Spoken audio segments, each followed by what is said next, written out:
Good morning. Welcome to the Unitarian Universalist Church of the Desert. I'm Bryna Blum, your worship associate today, always honored to be working with my dear friend and Rabbi, Jules King. As you can see, he is here in spirit. He senses regret that he can't be with us live today. That said, as you'll soon see, he came into the sanctuary Tuesday, all dressed up in his Sunday morning best, to record what is a breathtaking sermon. Reverend Ian and I both told him his words were just perfect for today, for the world in which we're trying to make some sense. Please take a moment here and silence your cell phones. Here at UUCOD, we acknowledge that we are on the historic homelands of the various bands of Cahuilla people.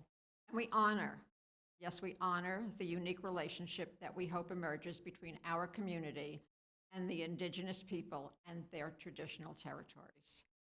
Let this acknowledgement serve as a reminder to recognize, honor, reconcile, and partner with the Cahuilla people whose lands and water, our precious water, we benefit from today. Before we begin, we also want you to know that it doesn't matter where you or your ancestors are from, who you love, your gender identity, your theology, politics, or immigration status, your age, or your physical limitations. We welcome all those who are committed to our core values as expressed in our 8 principles. Together we come to this place to share our hopes, our dreams, and our visions. We seek to build a diverse and inclusive community that honors our first principle, the inherent worth and dignity of every being. Thank you for being with us, whether here in the sanctuary or out in computer land online. If you're watching the service online, we are very glad that you're with us. Please consider making a donation in our virtual offering basket. Your contribution is an important way to support and sustain the good work of UUCOD. You can click on the link that is in the constant contact you received on Friday or at the end of service today. If you're here in the room, we will be taking collection later in the service, and we welcome your offering at that time. Also, today is Food on the First. I want to thank everyone who remembered to bring in support of the Galilee Center. They also need clothing, and starting next month, badly needed school supplies for their children. I have 2 announcements. One, very self-serving. Reverend Don and I will be launching a journal writing group for widows and widowers in transition to be held through Reliance Hospice. If you know of anyone who might benefit from this form of healing, please let them and us know. Next, our incredibly hardworking auction goddess, Carol Lavoie, wants us all to start thinking about what we'll be donating to this year's auction. If you've never participated, it's so much fun, and if you have, we expect to see you again in November. Excuse me, the peanut gallery is speaking. What?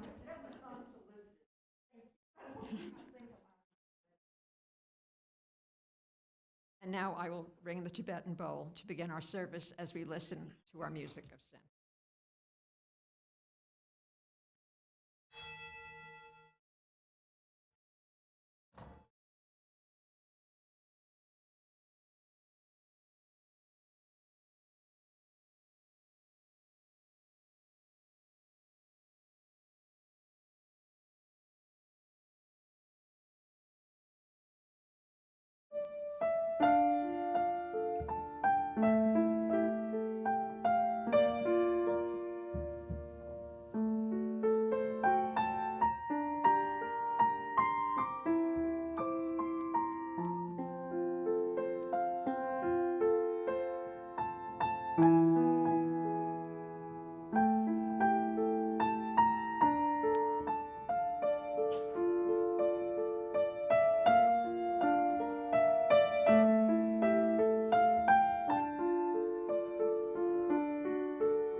Good morning. I'm thrilled and honored to be with you again. I only wish I was here with you in person this morning. I know that for me and likely all of us, these past days and months have been incredibly challenging. But I'm very grateful to be here with you in this holy and sacred place, to feel loved and supported by you. I believe we are tethered to each other. On some level, this connection is now more important than ever. So it's my hope this morning that you will be inspired and encouraged and renewed by the words, the music, the prayers, and all that brings us to this moment. Let me share with you these words. As we gather together, may we remember, when you share with me what is most important to you, that is where the listening begins. When I show you that I hear you, when I say your life matters, this is where the compassion begins. When I open the door to greet you, that is where hospitality begins. When I venture out to bring you to shelter, that is where love begins. When I risk my comfort to ease your suffering, when I act against hatred, violence, and injustice, that is where courage begins. When we experience the full presence of each other because of our shared humanity, because of our differences, that is where holy gratitude begins. May this space be a table that is not complete until all are welcome. May this table be a space of beauty where together we create a series of miracles and where all that we share is sacred. May it be so.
This is by Reverend Blum.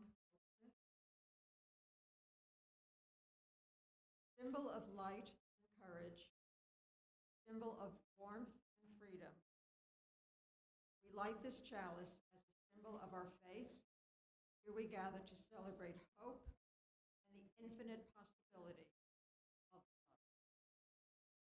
Now, if you recite with me, we light these candles in solidarity with Black, Indigenous, and other people of color as they journey towards spiritual wholeness. May we, as a beloved community, work to dismantle racism and all forms of oppression. May we live out our principles so that justice, dignity, and equity for all prevail.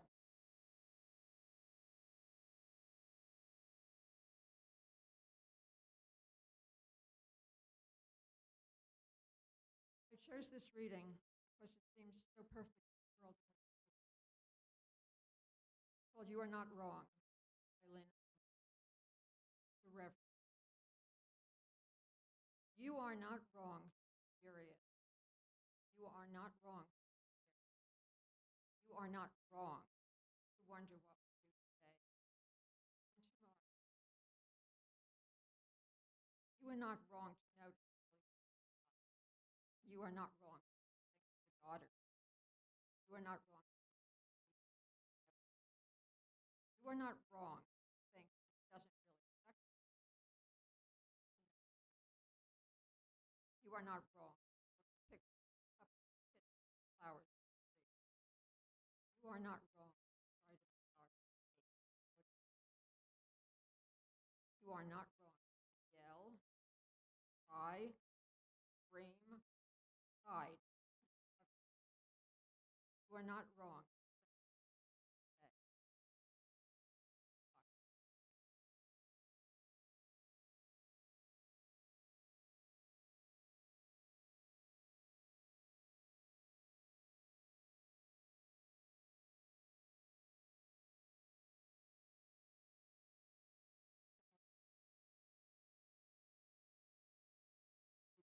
Gratefully, thank you,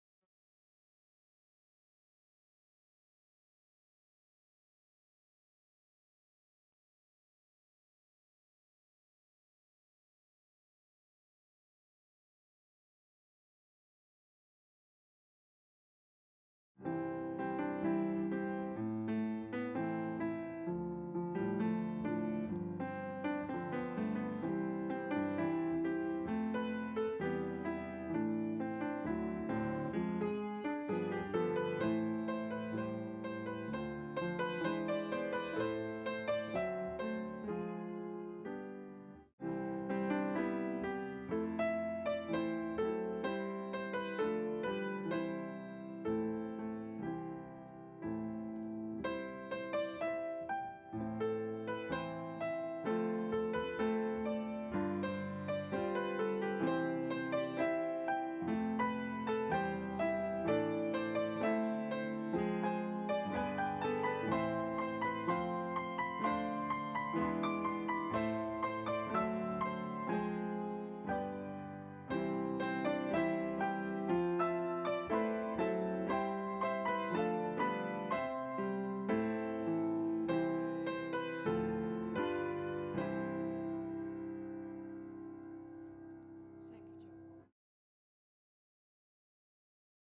This is the time I was thrilled.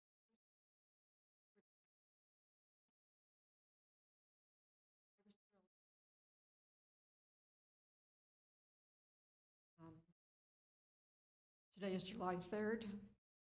I wrote this on June 28th after hearing rabbis record his sermon.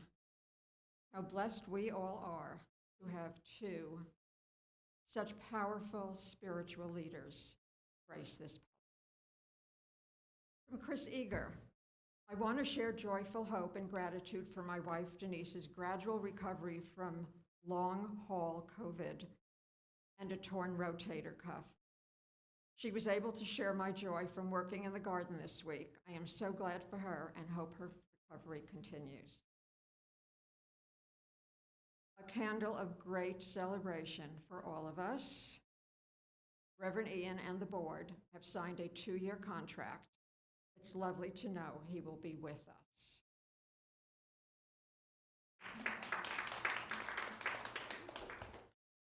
From Leslie, thanks to Bryna for reminding us to share our joys. The friendships made among our congregants are my joys.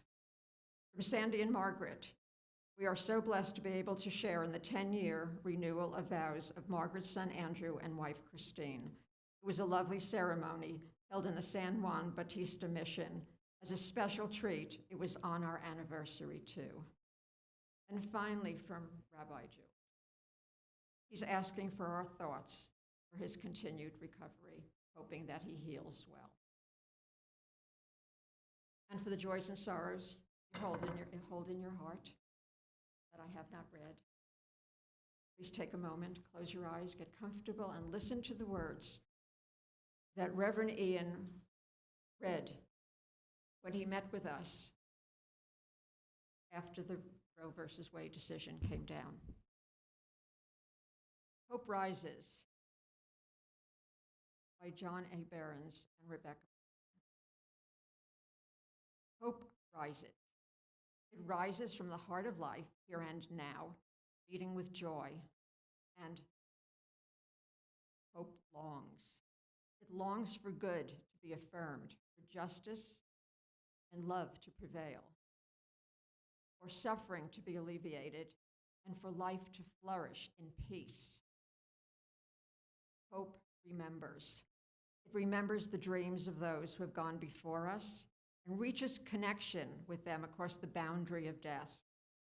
Hope acts. It acts to bless, to protest, and to repair. I'll read the last line. Then hope acts. It acts to bless, to protest, and to repair. Now, if you will join me for Spirit of Life and Fuente de Amor.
When Bryna asked me to fill the pulpit for this Sunday morning, I'm always excited to be with you.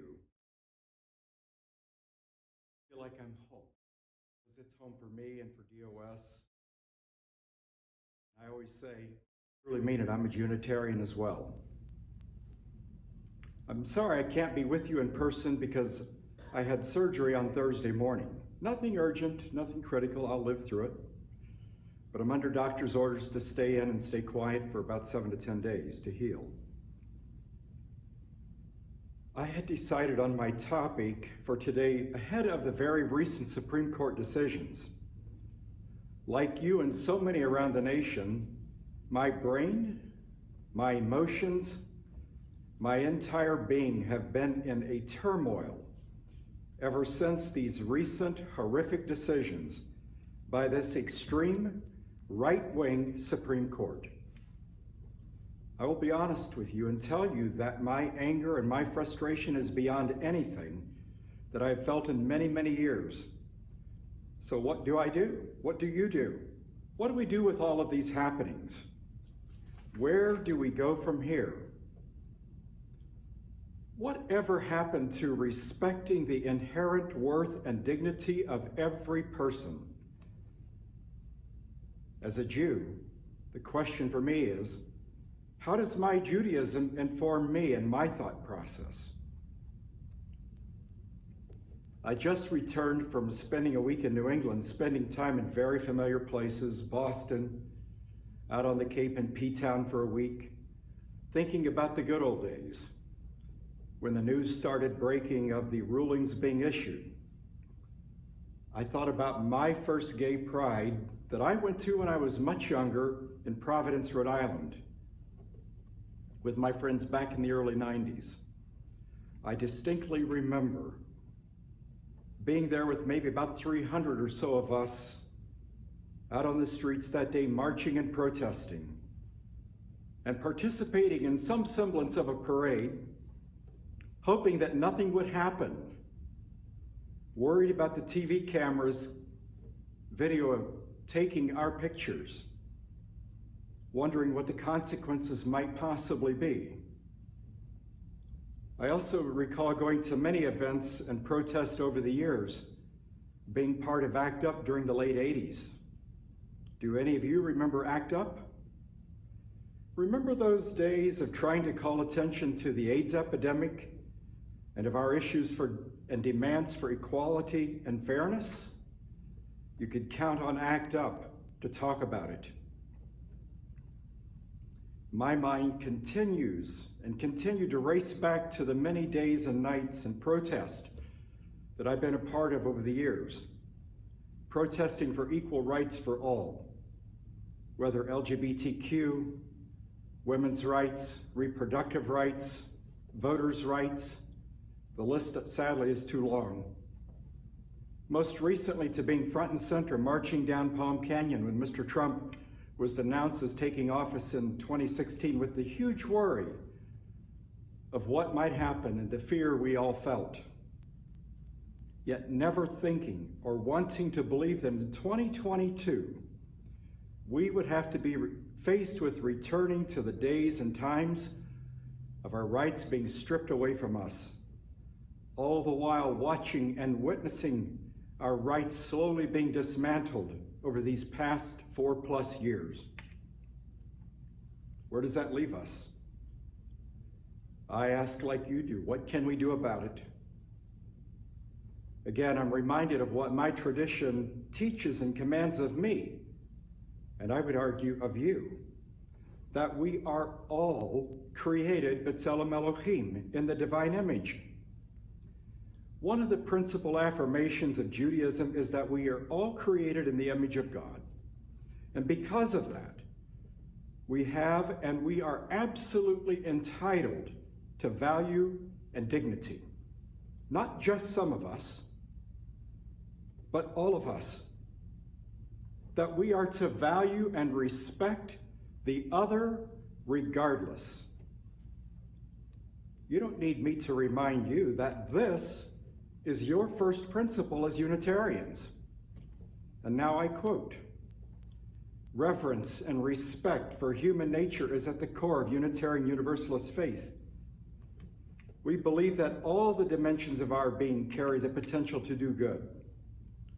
We celebrate the gifts of being human, our intelligence and capacity for observation and reason, our senses and ability to appreciate beauty, our creativity, our feelings, and our emotions. We cherish our bodies as well as our souls. We can use our gifts to love, to offer love, to work for justice, to heal injury, to create pleasure for ourselves and others. As a Jew and as Jewish people, we affirm and reaffirm this principle of inherent value and equality of all through our rituals, our rites, our life cycles, Shabbat, and daily life over and over and over. Life, human life, is regarded so highly and of such value that except for murder, idolatry, and sexual immorality, we are commanded to even disregard the laws of Torah in order that so that one might live and affirm life. Think of that. Disregard the laws of Torah. These Jewish affirmations have been challenged by so many throughout history. And I'm sad to say that even today, we are under constant attack. Anti-Semitism is at an all-time high. There have been and are many in our history where the life of a Jew has absolutely no inherent value. And with these recent Supreme Court decisions, there are 6 who have made it perfectly clear that the inherent worth and dignity of women, the LGBTQ community, people of color, and so many others have no inherent worth and no value. However, nothing they say, nothing they rule on gives them any right to disregard and disrespect human rights and values. Judaism affirms that humans are inherently good.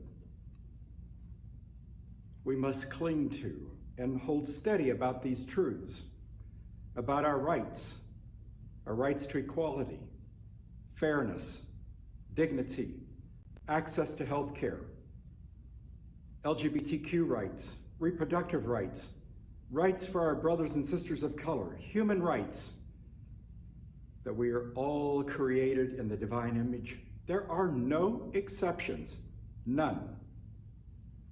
It is not enough to mouth the words of sending thoughts and prayers. We will need to put action to our prayers and pray with our feet.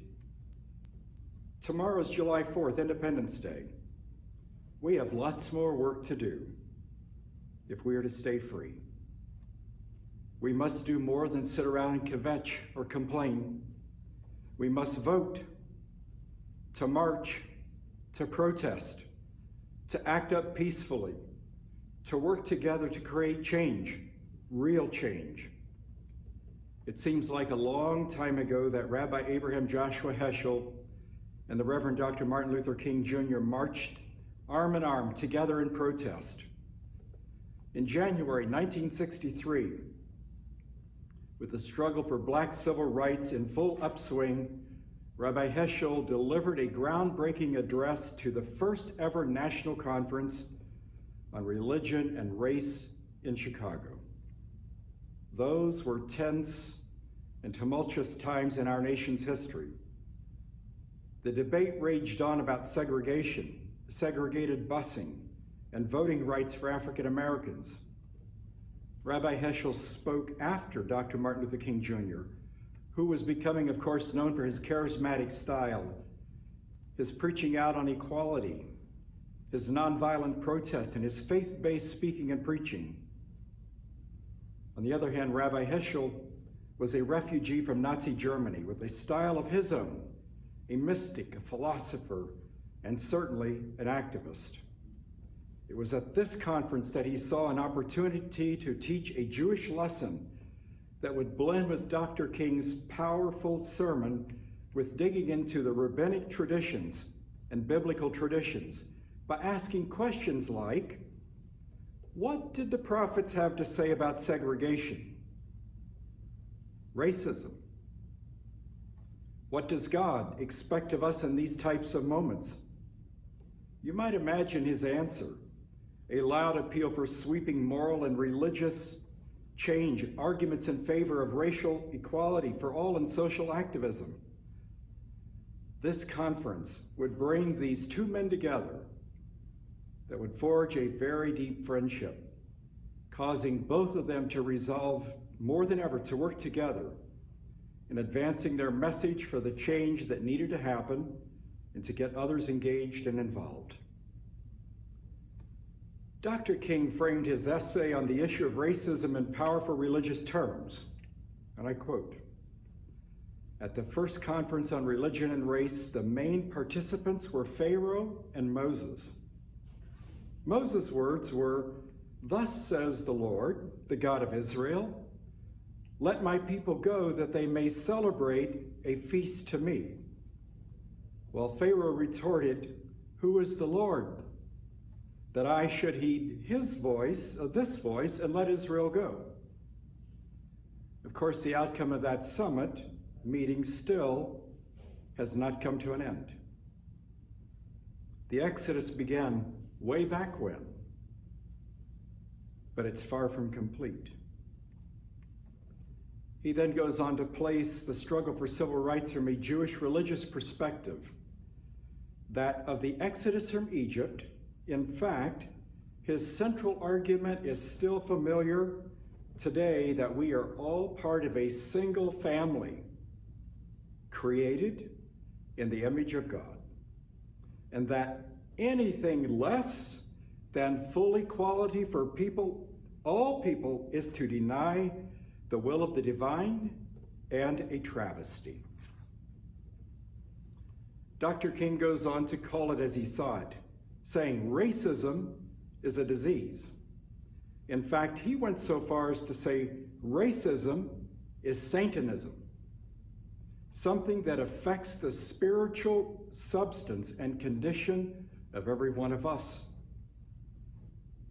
Therefore, there can never be any neutrality on this topic or the others that plague us today, including gun violence, everything else that we are reading about.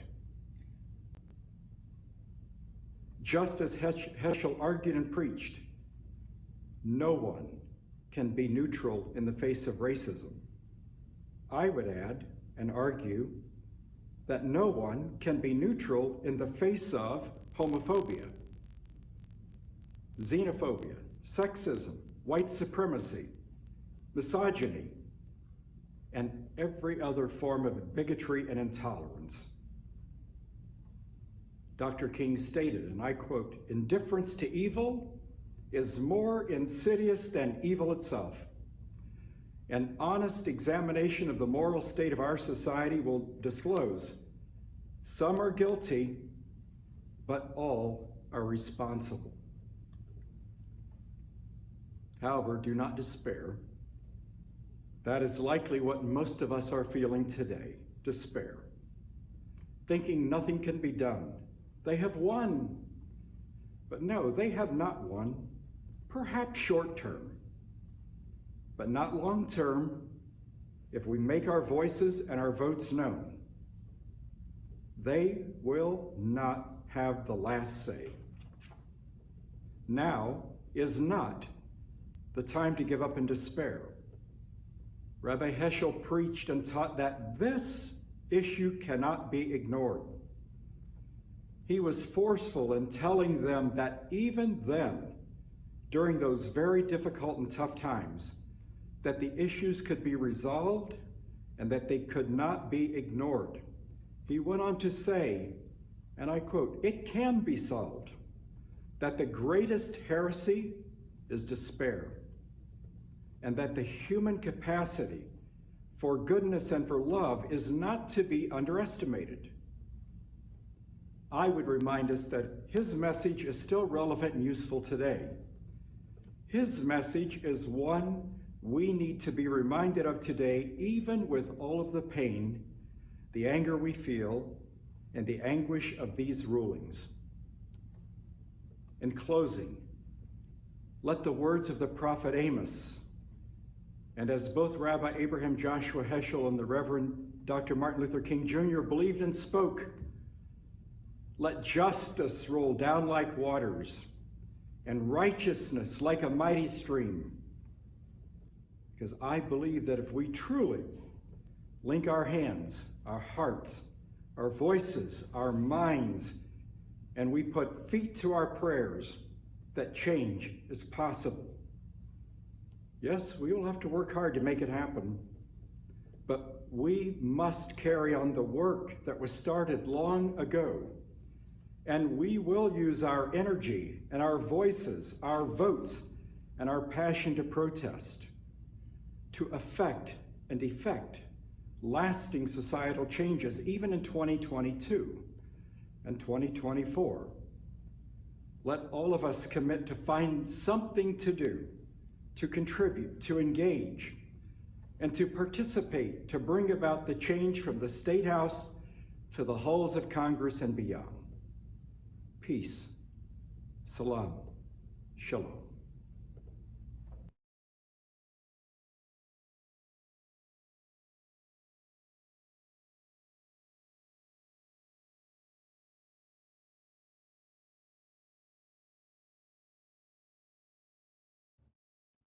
I think we need to take this moment.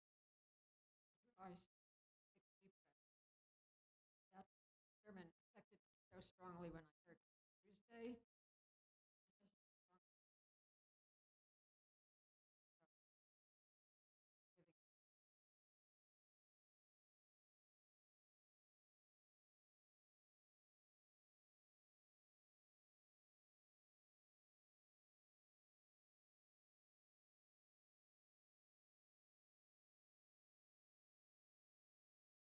Please join me and sing out. Morning has broken. I'm sorry I couldn't get Pat Stevens here this morning. We have to do this ourselves.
Before we extinguish the chalice, I wanted to tell you why I chose I Am What I Am as the postlude.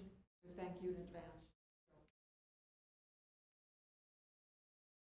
It's Rabbi King's favorite song, and it's his anthem, because he believes we should all be who we are meant to be. Joni, would you help me extinguish the chalice, please? Please read along with me as Joni extinguishes the chalice.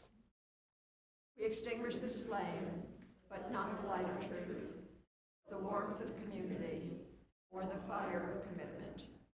These we carry in our hearts until we are together again.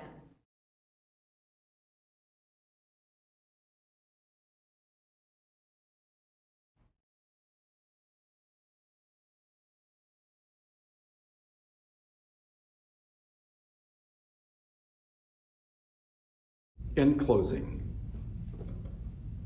my benediction for you and with you. May this time of sharing with our family and this community bring peace and understanding to all of us.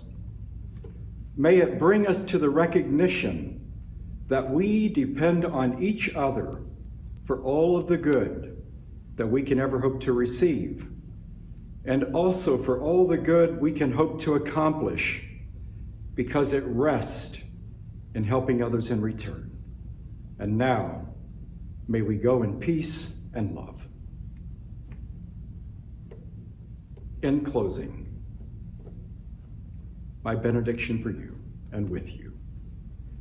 May this time of sharing with our family and this community bring peace and understanding to all of us.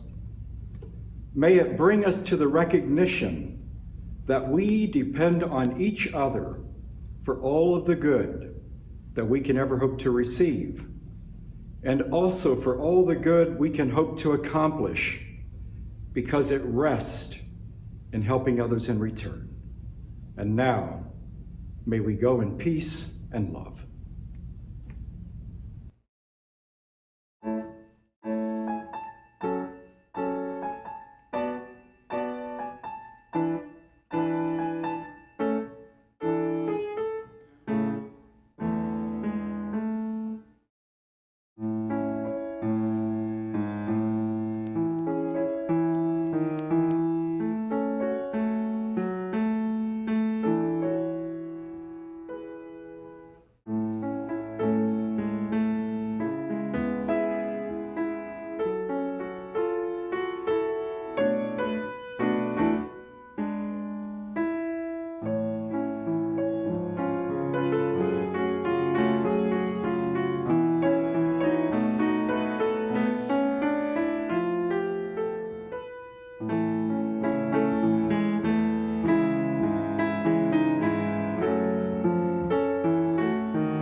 I'm trying to get out of the way.